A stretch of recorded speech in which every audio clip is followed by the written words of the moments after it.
Hey, folks, Zach Osterman here, IU Insider, Indianapolis Star. This is Mind Your Banners for Thursday, August 13th, 2026. Forgive me for looking a little bit distracted. If you're watching on the live view, as one or two of you are at this moment, I got a text that came through just as I started into my sort of introductory monologue. But Mike, I'm going to be talking to somebody's high school coach tomorrow, so that's exciting for a story yet to be written. Mike Niziolek is here. Mike, how are you? Okay, somebody, not a specific buddy. Oh, well, it'll be Demola Johnny. So now we don't need to that's right. That's the whole thing. Dateline Bloomington. He's Mike Niziolek. I'm Zach Osterman. It is week? If we're talking full weeks, week 2 of fall camp. Indiana did just pass the sort of 2-week mark in terms of total days since they started practice, and there are some things I think certainly to talk about from that, Mike, although Indiana is still kind of ramping up to full activity. I think their first scrimmage will be this weekend, but we did want to talk first. We wanted to do this last week. We held off on the podcast for as long as we could, and then the advanced copies of our book showed up, I think like an hour after we finished taping. It is here, for us anyway, Unthinkable to Unstoppable, How Curt Cignetti and the Indiana Hoosiers Stunned College Football. Mike, I know we were both incredibly excited to just kind of get this in our hands. We'd had it as a PDF draft. We'd had it at one point, you and I printed out copies and filled them, stuck them into giant 3-ring binders, and just spent a weekend at my dining room table basically going page by page and trying to make notes and edits and things like that. So it was a lot of fun to get the physical copy. Can we hold that up? That's right. That's right. Pre-order now on amazon.co.uk and you can have that one. But seriously, the pre-order link for this, for everyone who has already pre-ordered, thank you so much. For everyone who wants to pre-order, the pre-order link will be in the show notes, both on YouTube and Spotify, wherever you get your And if you podcasts. don't like reading, it looks nice on a shelf or on a coffee table. I mean, it's nice. Should I show them the spine? I mean, that looks good. I mean, it's fancy, it's very readable. You've got Fernando on the back cover. I wonder how this play ended. Read the book to find out. We also have some events. I think we're going to be doing something with Upland at the beginning of September that we're firming up final details on. But that's really exciting here in Bloomington. We've got an event already with Morgenstern Books in Bloomington announced for the evening, 6 p.m., September 23rd, which is the day after release. This is due to release on September 22nd. And like I said, we wanted to kind of show everybody the hard copies last week, and UPS inevitably brought them not long after we got off air. But, Mike, kind of moving on from that to talk about fall camp and the season that we have yet to write a book about. Indiana is at kind of the 2-week mark overall in fall camp. I think today might have been the first day, correct me if I'm wrong, that we saw them in full pads. And, again, I know the extent to which that matters is tough to tell sometimes, especially when you have a coach like Curt Cignetti who doesn't do a lot of tackling.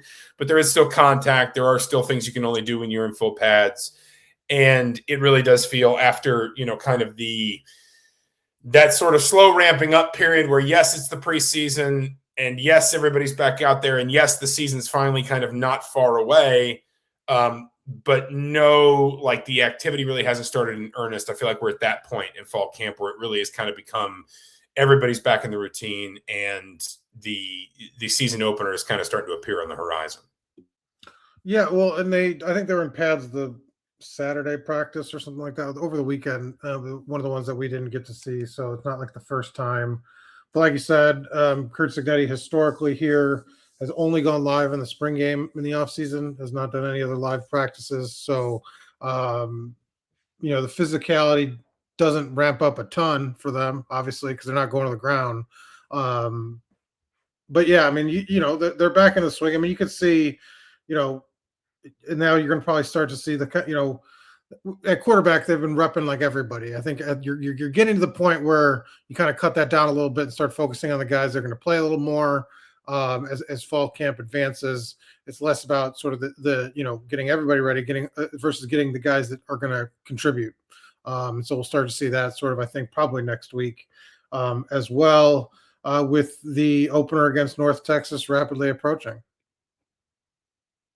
Yeah, this does feel like the time when you start to kind of pare down, and I mean, Signetti, I think, basically just describes it as narrowing the group that gets those reps. Right.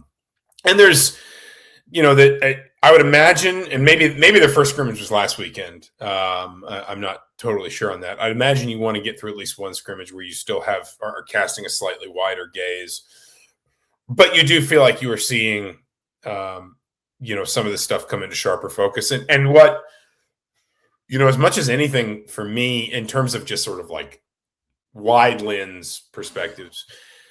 You and I were joking today that one of the pieces I'm putting together, which I think we do something like this, most preseasons is, breakout players. Like what I pitched it as was this year's Charlie Becker, who's maybe like a name on the roster that fans might know the name, but they really don't know much about, that is going to be much more sort of household by the time we get to the end of the season. And the laugh you and I were having at the expense of my story idea was that it doesn't feel like there's a lot of room for that many of those players on this roster, because while yes, there are questions about depth at a couple spots, yes, there are some position battles, quote unquote, still going on. This feels like a pretty settled group. I mean, like, do you think I'm off base in that? Yeah, and I was thinking about this just now. Maybe the better approach to it is like, who's the next Stephen Daly?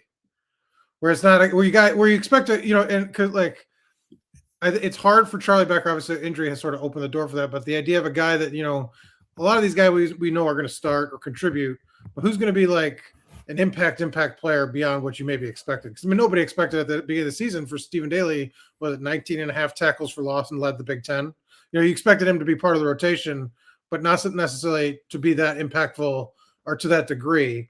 And Charlie obviously had that impact as well, but like he came out, I don't think you had him in that sort of the frontline group at the start, obviously. But like you said, all the transfers they signed, they sort of expect in the rotation, or most of them, 90% of them. The young guys, there's a little room. I think Byron Baldwin he's going to be on everybody's list, right? He's the guy that you kind of right. Yes. It's not spoiler alert. Right. He is next year's Charlie Becker. Yeah. I mean, it's like the list is Byron Baldwin and then Byron Baldwin. So it's like maybe that's the better way to frame it, because I do think you're going to have to, have some of these other guys, make a jump like that, one or two, not everybody. I mean, if it's everybody, then you're obviously going to win everything. But like, just who's going to be a guy that you maybe didn't necessarily think you were going to count on to that degree, that becomes sort of that impactful.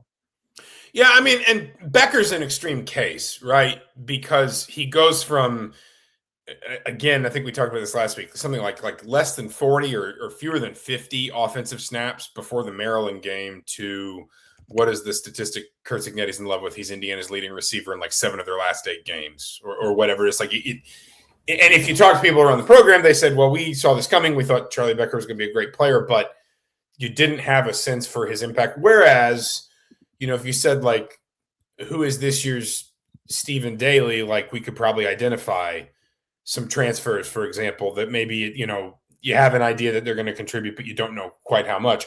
Or if you said like, who's this year's Tyrick Tucker, a player that, we saw in bits and pieces in 2024, showed some promise, clearly kind of second string for a lot of that, but really seized his, because I remember you and I having conversations about Tucker specifically last preseason, debating how much he would play and debating sort of would he wind up in that first group at defensive tackle? Were we undervaluing him after 2024?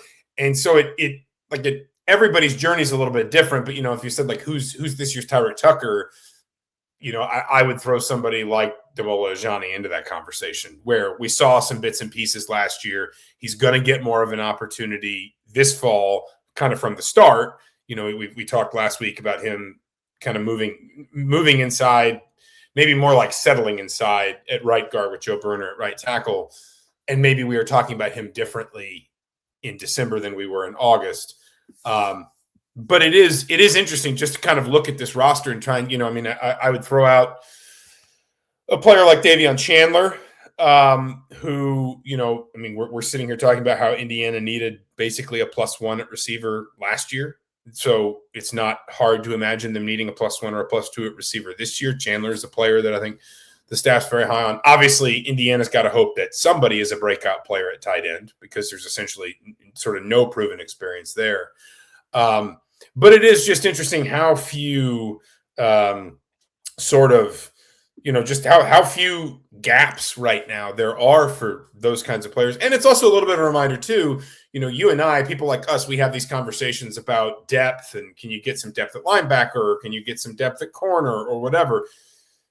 When Elijah Surratt goes down against Maryland, I was at that game. I was in the press box for that game.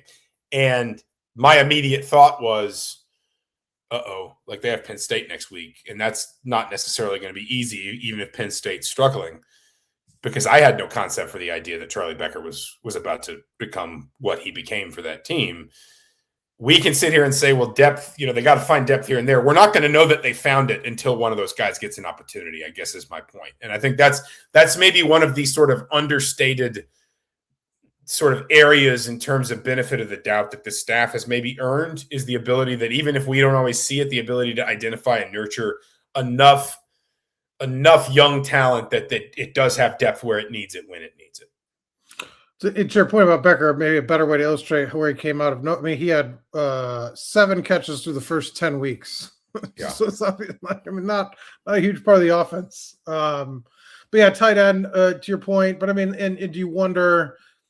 Do they reconfigure how the tight end impacts the offense? Is it more just an inline guy and it's not as much of a receiving, part of the equation? So does that open up more opportunities for the receivers and things like that too? That there are some of those sort of question mark. Running back's another position, like generally, because they keep going. Obviously they're focused on this trio, but it's really been 2 guys that have stepped up the last 2 years.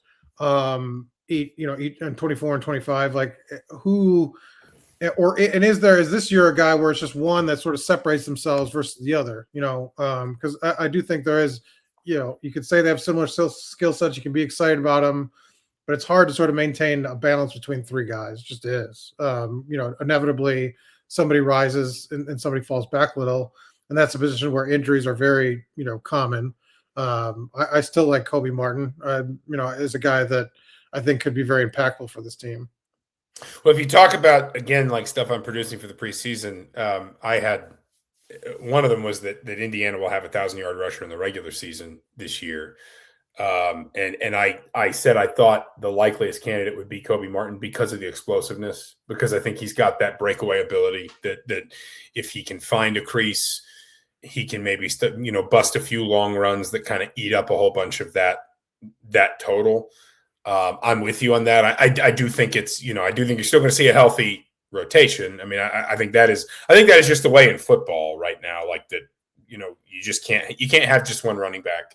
If you have an absolutely elite one, fine, you feature that player most, but for the most part, I think Indiana's approach the last 2 years is pretty much what most people are doing, which is having kind of 2 backs that split that primary load.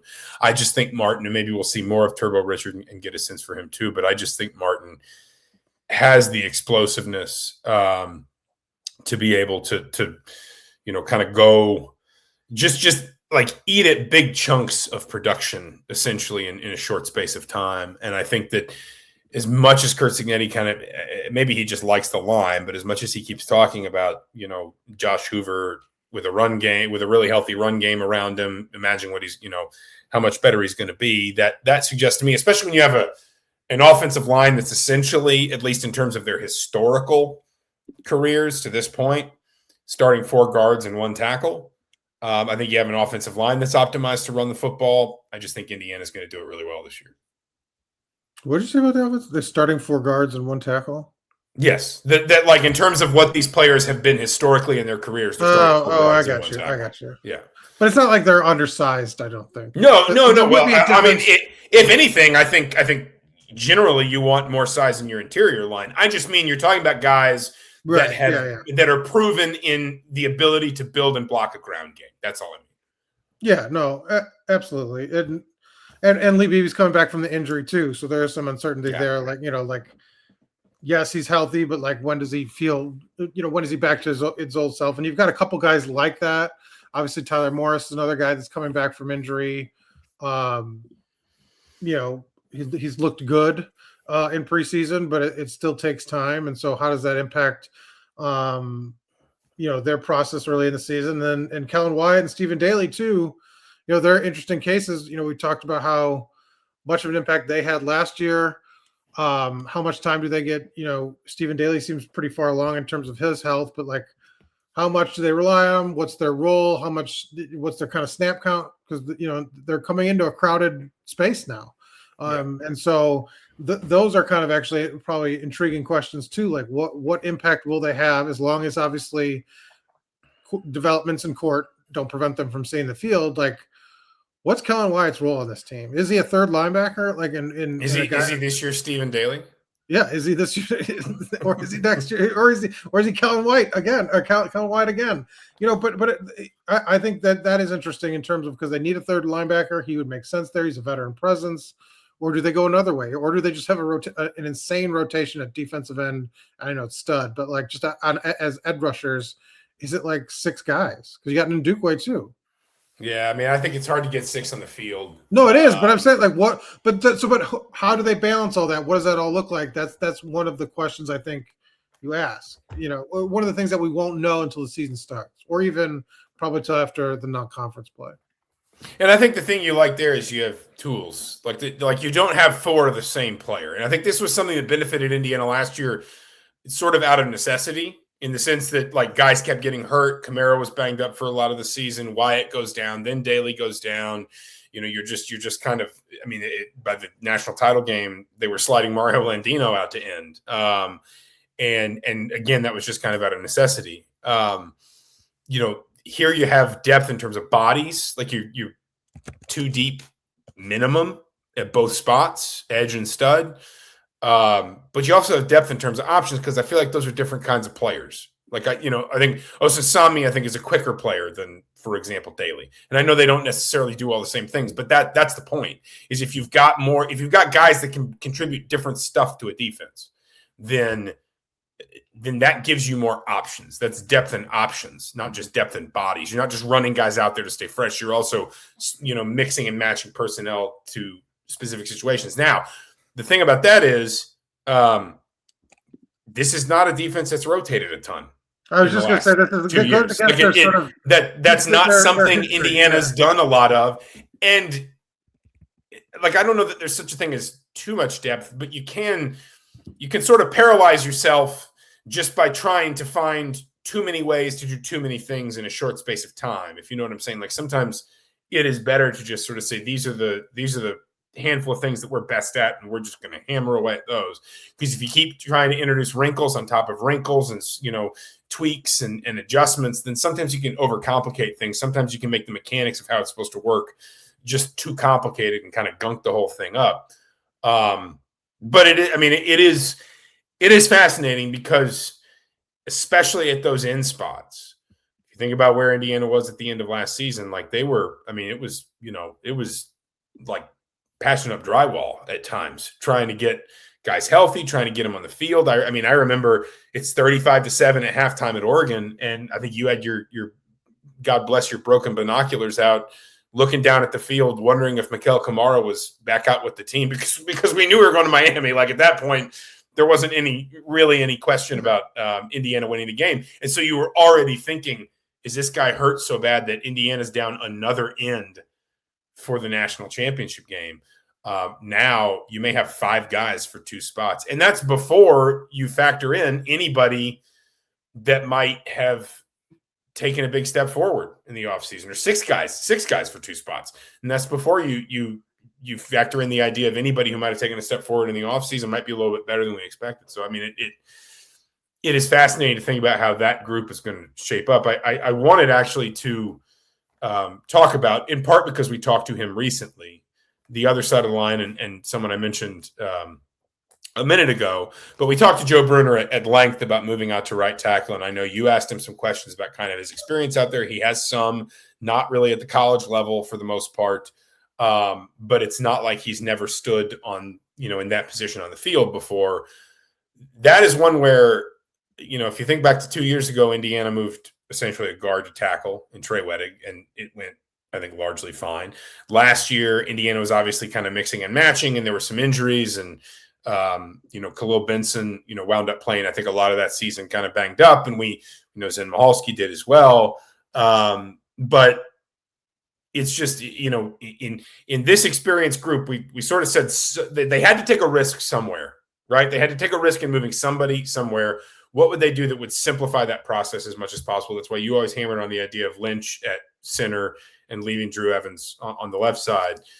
The risk I think they've taken here, and I don't know if you call it a risk, but moving a guy who's almost exclusively a guard in college out to right tackle to kind of give Damola Ajani a little bit more of a comfort zone at right guard. It was interesting to hear Brunner talk at length about that move. Yeah, and I think he said, I think his confidence was probably, made fans feel good. He's like, look, I'm not worried about it. I'm confident in my own skill set. I'm confident that I can do it. And he said, moving out to tackle maybe is harder than moving from left to right, because in the interior spots, especially left guard and right guard, you're sort of multi-dimensional. Like you could do both essentially, and you kind of rep both. And so, that was sort of like a no-brainer, move at the start of this. But obviously tackle's a little different. And like you said, he said basically at Wisconsin repped a little bit behind the scenes his first 2 years, but not really sort of the last two. And so, it's a big move for Indiana, obviously, because you got Carter Smith, obviously no questions on the left side, but you can't have sort of that open door. And at times that was an issue, when Khalil Benson broke down and Zen was kind of struggling, they were trying to find an answer. That's why Johnny sort of kind of got in the mix there as well at tackle, because they were trying to look for somebody that could kind of hold the spot down, because they were just struggling to stay healthy at that spot. I do think, he hasn't talked much about center so far in fall camp. Obviously, Lynch has pretty much been there, but like that's not, how does he handle the operation? It's a huge responsibility in this offense. And Pat Coogan sort of was unique, one of the, just his sort of makeup, his leadership, his communication really, I think elevated things, especially like you said, the run game, 2,000-yard rushers last season. That is a question that you still have to answer, how Lynch looks. Is it smooth? Do they have to worry about that? Do they have any, does Evans come back in the picture? Do they reevaluate? So you said that's probably a spot where that first scrimmage comes into play. Like, what is the offensive line now, right? That's where you come out of that. You have to start making those decisions, because center just is so important in this offense in terms of like their responsibilities with checks and communications and all that. And on the flip side, and I mentioned this, kind of last week, is maybe part of the, this is a guess on my end, but part of the potential sort of thought process behind moving Brunner to right tackle is, you're going to have an inexperienced tight end group. And we know how important that group is to Indiana's blocking schemes, to an offense that is very run pass heavy, right? Like that person has got to be one of the more sort of flexible, think on my feet type of players in the offense. And now you're talking about a lot of young guys there. You're going to need this offensive line to bear a lot of, an offensive line obviously always bears a lot of responsibility, but you're going to need this offensive line for at least the first month of the season, I think, to be really, really sort of strong and steady, basically, while you work some other stuff out. Never mind the fact that you're breaking in a new quarterback, you got new skill players, etc. But the one thing I would say is I thought Brunner, the way he spoke about the process, he did not seem, and not that he'd get up there and and start sweating and be like, oh, I'm in trouble, I don't know how to do this. But Indiana, you bring up Ajani, I brought up Trey Wettig earlier. Like Indiana has moved interior guys to right tackle both of Kurt Cignetti's seasons in Bloomington, and it's worked out fine. And I think that because if they have the size, it's less of a question mark, right? I don't know. Yeah. Brunner's built like a tackle. So it's not. Yes, like right. And undersized, it's a problem you can't get past, right? It's or a weakness you can't get past. Like Brunner's not like that. He doesn't have that. He's a looming presence, like at the podium. He was big, so it's like he fits that tackle. Like that. That's not a problem. And I'm not sure, for all of the talent of all of Indiana's assistants, I'm not sure there is one who has more just sort of faith within the rest of the staff than Bob Bostad, just in terms of like everyone else on that staff. He knows he's kind of seen everything. He's done everything. He's had to solve every problem. He's been an offensive line coach forever. And I think there's a lot of sort of faith and belief in, whatever problems arise, Bostad can fix them. Brian Stewart said something here. And again, this was someone we talked to today, not D'Angelo Pons, but he said Pons will be missed. And I completely agree. But I also think if we're talking about, if you want to think about different ways to define the term breakout player, Jamari Sharpe, I think, as good as D'Angelo Pons was, and as difficult as I think it will be to replace his individual talent, I'm on record as saying I think he was as good as any player on that team last year, either side of the ball. I do think Jamari Sharpe probably didn't get talked about enough until the national title game when he makes the game-sealing interception. He played the second most snaps of any defensive player all season, only one fewer than Amari Farrell, who was number one. This is on Indiana's roster. He's the second highest graded returning corner in the Big Ten. Pons, I think, was the highest graded corner in the Big Ten. Sharpe was, I believe, fourth. And Kennedy at Oregon is in the NFL now, too. So, Sharpe is going to be looked at as among the best at that position coming into the season. I don't know if you remember this. He forced 4 fumbles last year. We spent so much time talking about sort of the forced fumble for D'Angelo Pons, and I'm not saying unjustifiably, but Sharpe was a playmaker last year. It's just that he made one play that so overshadowed all the other plays. I think people maybe lost a little bit of perspective on why specifically that one, why that one was just one of a number. And I think he's a player that I suspect, again, if you talk about sort of reputation in August versus reputation in December, I wouldn't be stunned if we're talking about Jamari Sharpe very differently, by the end of this regular season, because he is going to be featured as that number one corner. And because he's got, he has maybe the only thing Pons didn't have, right, which is the size. He's 6'1", he's longer, he's got long arms, he can kind of engage well with receivers. I just think he's a player that might wind up kind of being next cab off the rank among the defensive All-American caliber players at Indiana. But I think it's a position where if the wheels fall off on the other side, I'm not saying they will, or that's likely, that you won't get necessarily the recognition that you probably deserve if the things fall apart in the secondary. Like they have to, and I think that, like, if you're going on a chart, like who's the hardest to replace, like, Mendoza and Heisman winners obviously at the top, but like I don't think there's a far gap, and it might even be 1A, 1B in terms of him and Pons. I mean, I would put Pons 1A in that conversation personally. No, like as good as Mendoza was, I think Pons was the best. Yeah, won the Heisman, right? Oh, so now who? So you don't now who hates Fernando Mendoza? Sounds like you do. I mean, I have all the love in the world for my 1B.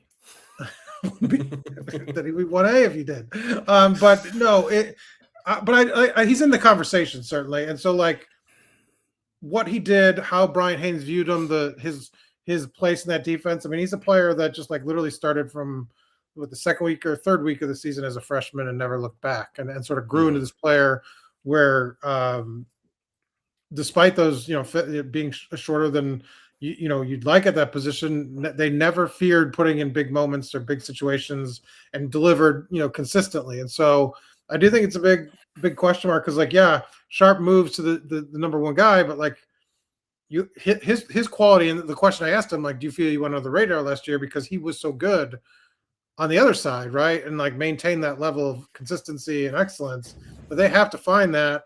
And you heard kind of Curtis today talk about AJ Harris in the same way he talked about Byron Baldwin, looking for consistency, looking for discipline. Is he leading over Rylan Gandy? Both have starting experience, and that helps. But like, what does that look like? Because I mean, Harris struggled last year. I mean, got benched at one point in a game against Northwestern. And so that other side is very important. I think it's you can't replace Pons with just Jamari Sharpe being better. That's the problem.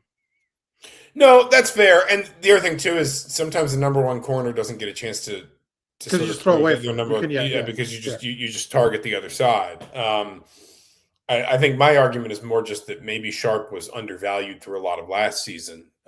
because Pons was so good. Like I thought your question was completely fair. That it surprised me to see him, and I know PFF grades aren't the end all be all, but or maybe it's the other way around. Is it the be all end all? Anyway, but it surprised me to see him up that high. I didn't realize he was the 4th highest graded corner in the conference last year. And I had to go back and double check his stats when I was like, did he really force 4 fumbles last season? Like that's a huge number, especially for a player that, I think he had 50 tackles. Like it's not like Indiana was sort of mixing him up in the thick of things all the time. Like he was pretty consistently just playing boundary corner. But he also never came off the field. Like I said, he had, I think it was 818 defensive snaps. Only Amari Farrell played more. So, I mean, that's basically ever present. I guess last bits and pieces, because we're not going to just sort of drag this on for forever, but any surprises essentially. Like I don't know that I have anything like any galloping surprises from these first couple weeks of fall camp, but I know people are always just sort of curious, how we see things developing, if things kind of pop off the page for us. Just anything that kind of has caught your eye, big or small, that maybe you just sort of thought, well, I didn't necessarily expect that.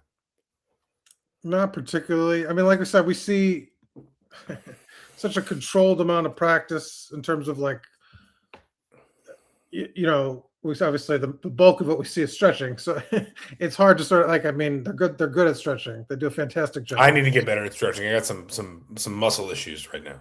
Then you should have been going through the routine on the side. That would have been made for a good story. What's this? That would be a surprise. That would have been a very big surprise. That would have been in practice takeaways.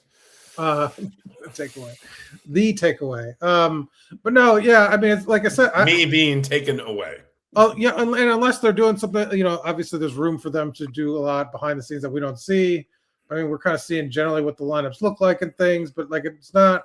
There's been nothing earth-shattering like we would have asked, right? Like it's not but that's to the point where you're talking about like breakout candidates. It's not a long list, right? Like I mean, you just you feel like the transfers they targeted were guys they targeted for a reason because they're gonna play, right? And like you got, like I said, I think this was last week we talked about it. They've got more returning production than I think most people realize, and so this wasn't a team that came into the fall camp with like 5 position even battles. It was like 2. It's like, I mean, that's just not a lot where somebody could have like, maybe a small surprise is Gibbs, but he talked about Gibbs even in the tight end being in sort of like the top 3 group, even though he didn't really play in the spring much. Like that, I guess, probably qualifies for a surprise. Like that's the level. I mean, but I don't know what else would even kind of get there, right? Yeah, no, that's fair. I think that the irony of using a term like breakout players is that you don't really know that they're breakout players until they